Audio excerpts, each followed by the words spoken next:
अस्सलाम वालेकुम, बिस्मिल्लाहिर्रहमानिर्रहीम। दारा एजुकेशन की ASP.NET सीरीज़ के अंदर आज हम पहली एक एग्जांपल बनाने जा रहे हैं। ASP.NET page is made up of a number of server controls with HTML control, text, images, sensitive data from the page, and the states of different controls on the page are stored in hidden fields that form the context of that page. HTML हो, CSS हो, images हो, इसके साथ साथ server applications के लिए सारी मिल के एक ASP की वेबसाइट बनाते हैं। ASP.NET runtime controls the association between a page instance and this state. An ASP.NET page is an object of the page or inherited from it. पहले इस दिन से हम इस पे बात कर रहे हैं कि ASP.NET जो फॉलो कर रही है वो ऑब्जेक्ट ओरिएंटेड पैराडाइम को फॉलो कर रही है। ऑब्जेक्ट ओरिएंटेड में एक क्लास बनी हुई होती है और उस क्लास से आप उसके पेज और ऑब्जेक्ट्स जो हैं वो निकालते हैं। तो ASP.NET पेज की एक क्लास बनी हुई है जहां से आप जितने भी पेजेस आप निकालेंगे that will be the object of that class. All the controls on the page are also objects of the related control class inherited from a parent control class. When a page is run, an instance of the object page is created along with all its content. जितने भी उसके contents हैं वो सारे के सारे automatically आते हैं। When a page is run, an instance of the object is created along with all its content. ASP.NET page is also server-side file saved with the .aspx extension. इस extension के साथ आपकी ये saving होती है। It is a modular in nature and can be divided into the following core sections. तीन major sections हैं जी, page directives, code section and page layout. सबसे पहले बात करते हैं जी page directives क्या होते हैं। The page directives set up the environment for the page to run. और इसके लिए याद रखना है जिस तरह से डॉलर साइन यूज होता है PHP के अंदर, यहाँ पे यूज होता है @ sign. @page directive define page specific attribute used by the ASP.NET page parser and compiler. Page directive specify how the page should be processed. ये वो इंफॉर्मेशन होती है जिसके तहत आपका ब्राउज़र ये चीज़ समझता है कि जो आपका पेज आने वाला है वो किस लैंग्वेज में है, इसका पार्सर कहाँ मौजूद है और बाकी सारी इंफॉर्मेशन भी उसके अंदर है। Which assumption need to be taken about the page? It allows importing namespaces, loading assemblies, registering new controls and custom tag names and namespaces. जितनी भी आपने फाइल्स लेके आनी हैं उन तमाम के नेम स्पेसेस, उनकी इंफॉर्मेशन, उनकी असम्बलीज, कोड्स, हर चीज़ आपके पेज डायरेक्टिव्स के थ्रू आएगी। नेक्स्ट आपके पास जो पोर्शन आता है उसको हम कहते हैं जी code section. The code section provides the handlers for the page and controls events along with other functions required. We mentioned that ASP.NET follows an object model. Now these objects raise events when some events take place on the user interface. Like a user click करे, mouse over करे, drag करे, drop करे, the kind of response these events need to reciprocate is coded in the event handler function.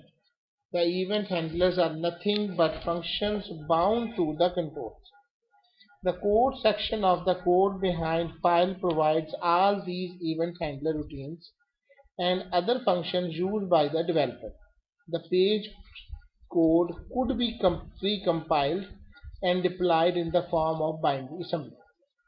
अब आते हैं जी page layout की तरफ। हम एक छोटा सा प्रोग्राम बना रहे हैं। The page layout provides the interface of the page. It contains the server control text line, inline JavaScript and HTML tag.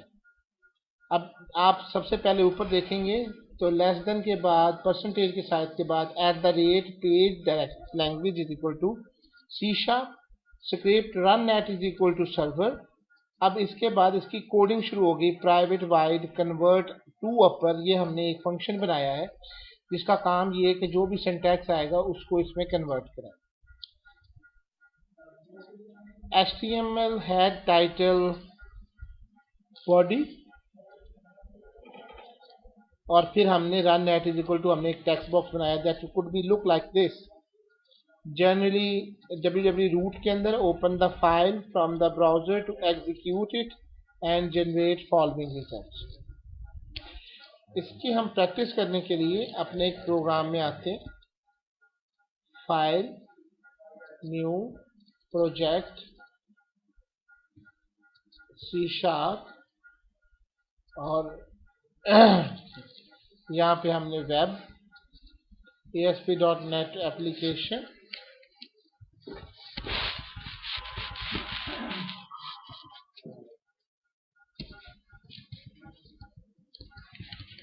Programme.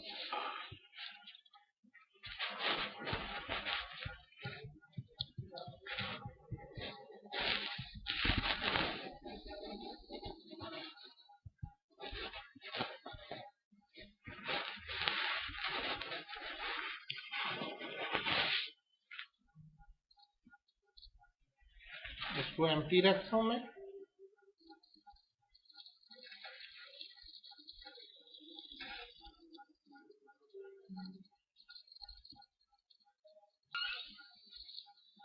Solution explorer में आए, यहाँ पे फाइल में बना रहा हूँ, राइट क्लिक करेंगे, ऐड न्यू आइटम, और पहले दिन से आपसे बात हो रही है कि आपने .asp एक्सटेंशन पे बात करनी है, तो मैं इसको डिफॉल्ट कर देता हूँ।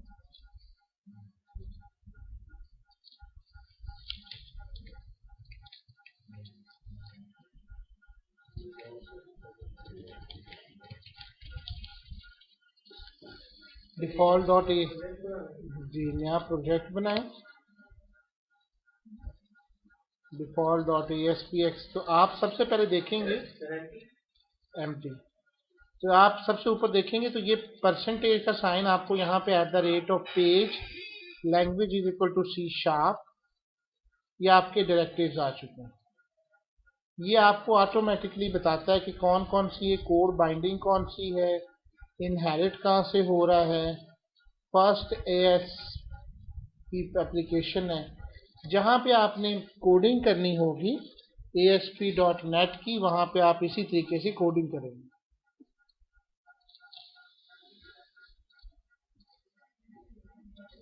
अब पहले में ये स्क्रिप्ट रन करने के लिए, ये मैं बाद में रन करूँगा, पहले हम एप्लीकेशन में मैं थोड़ा सा टाइटल में लिखना चाहूँगा डार एजुकेशन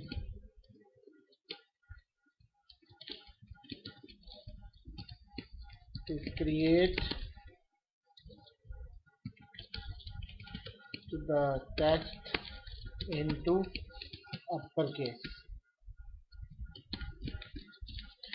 अब साथ में ही अगर आप इसके नीचे आएं और डिज़ाइन में, तो आप अपने यहाँ पे लेबल्स, हेडिंग्स आप HTML की तरह बिल्कुल वैसे ही परफॉर्म कर सकते हैं। अगर आप स्प्लिट में, मैं फॉर्म में नहीं आता, मैं H1 इस्तेमाल करता हूँ।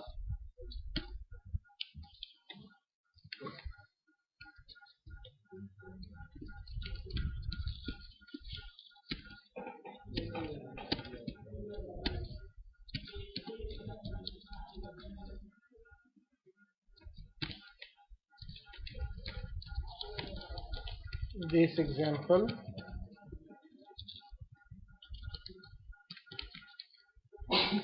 structure of the ASP.NET।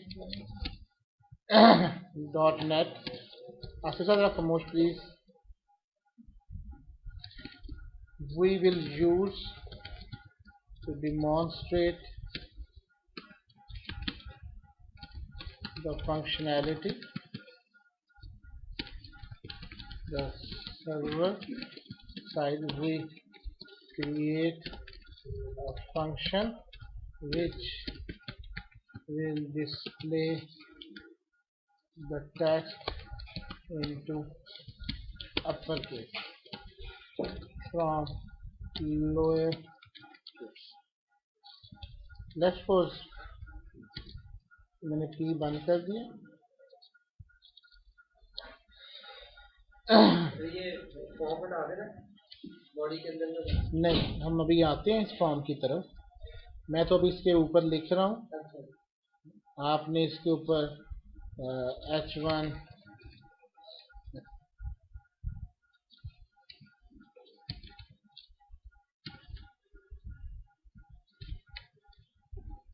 For example font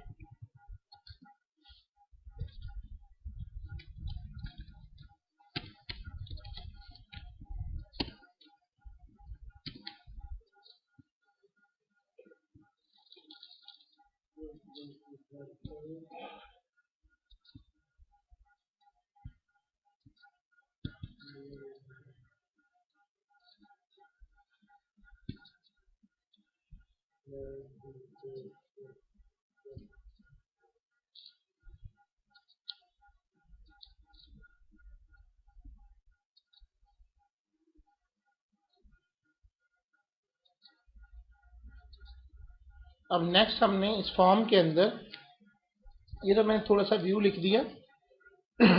अब हमने एक फॉर्म बनाना है। लेट्स सपोज ये मेरा फॉर्म यहाँ पे शुरू होगा।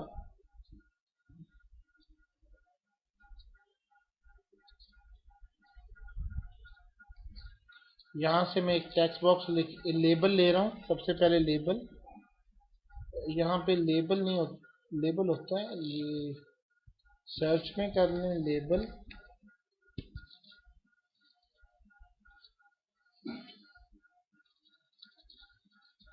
अब यहाँ पे आप लिखें प्लीज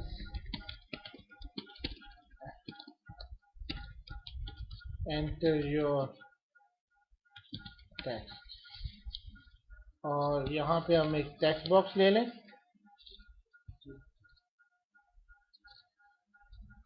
अच्छा, दो चीजें याद रखें, टेक्स्ट बॉक्स में भी आपको दो नजर आएंगे।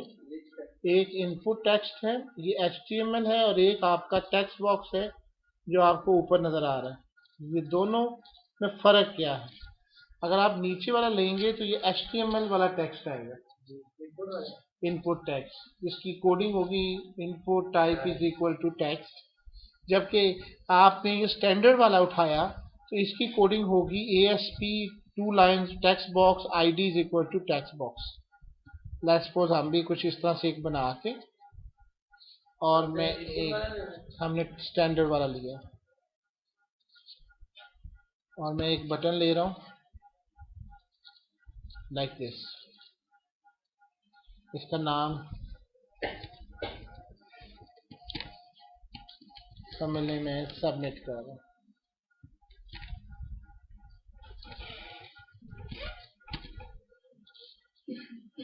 यहाँ तक आपको अगर कोडिंग देखें, इसको मैं सेव भी कर लेता हूँ। तो हमने अभी तक ये इस तरह से आप देखेंगे तो आपको फर्क समझ जाएगा।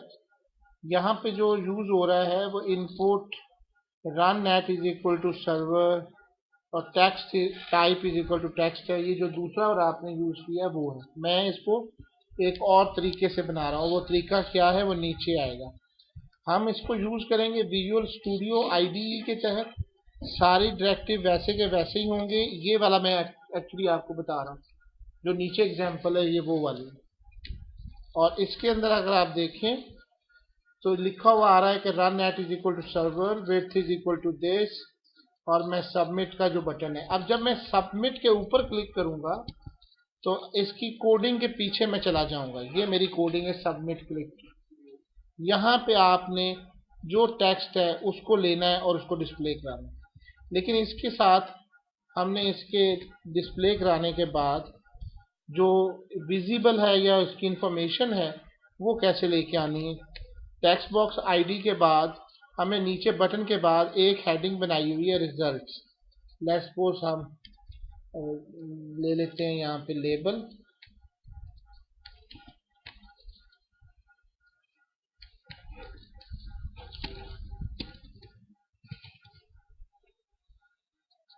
इसको चाहें तो आप हेडिंग में बदल सकते हैं।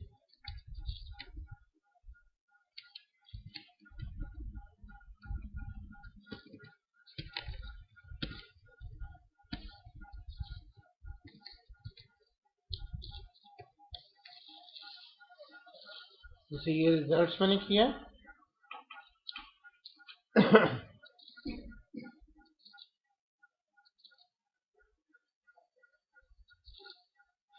और एक मैंने स्पैन लिया है, runat is equal to server ID is equal to text change text कर लें। जो आपने अब ये चेंज टेक्स्ट कहाँ से आया है, ये हमने ऊपर एक वेरिएबल बनाया हुआ है चेंज टेक्स्ट का, ये उसके अंदर ये वैल्यूज आएंगे।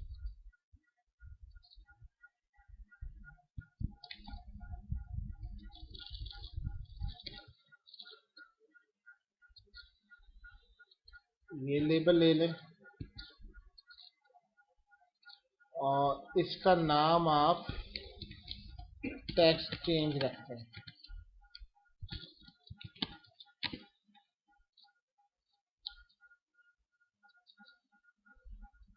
शुरू में इसको विजिबल जो है वो फॉल्स कर दें। अब आप कोडिंग के पीछे आ जाएं। जिस नाम से भी आपने बनाई है उसके नाम के पीछे आ जाएं। अब हम इसके पीछे कोडिंग लिखेंगे। ये देखें ना, कोड बाइंड, ये आपकी जो फाइल है वो ऑटोमेटिकली आ रही है। हमने एक स्ट्रिंग बनाया और उस बहुत सिंपल सा है, इसमें कोई इतना, आप लोगों ने शीशा बहुत अच्छी की हुई है, इज इक्वल टू जो आपने इस टेक्स्ट बॉक्स का नाम रखा है, इसका कोई ना कोई तो नाम आपने रखा है ना, इसका नहीं नाम रखा तो इसको रखें, फॉर एग्जांपल टेक्स्ट इन्फो कर दें।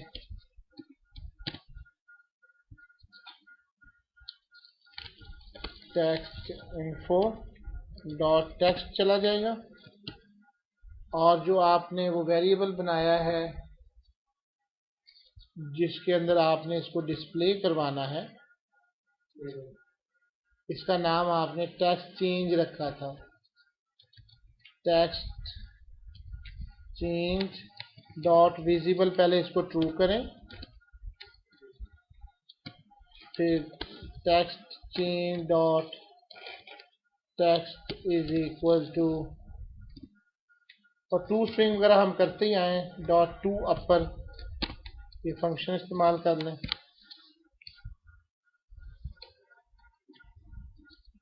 अब आपके पास ऑप्शन होते हैं, इसको इंटरनेट एक्सप्लोरर से चलाना है, गूगल क्रोम से चलाना है, जिसमें भी चलाना है आपने इसको टिक कर देना।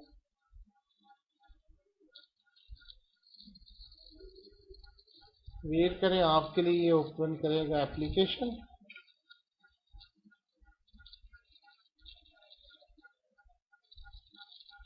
आप जरा गौर करेंगे, लोकल होस्ट चल रहा होगा आपका। जी ये वैम पे नहीं चलता, आज तक आपको कुछ नहीं बताया, तो मैं वंस अगेन आपको लास्ट लेक्चर्स में ये बात बता चुका हूँ कि वैम्प is only for window, Apache, PHP and MySQL। जबकि ये कौन सा इस्तेमाल करता है, ये IIS यूज करता है। ये हमने बात ये पहले चैप्टर में की। और जी, क्योंकि ये माइक्रोसॉफ्ट विंडो की प्रोडक्ट है, आप ASP.NET कर रहे हैं। जब आप विजुअल स्टूडियो इंस्टॉल करते हैं और विंडो इंस्टॉल करते हैं तो ऑटोमेटिकली आ जाता है। अच्छा जी, हम इसको देखते हैं। Hello Aamir, how are you, what is going on. Let's suppose इसको सबमिट करते हैं। यू कैन सी दैट कि उसने उसको रिस्पॉन्स बैक करके उसी पेज के ऊपर आपका वो मैसेज भी डिस्प्ले कर दिया और सारे के सारे को अख्तर में करना। Thank you very much and Allah. लो मजे की गल है, वीडियो नहीं रिकॉर्ड हुई।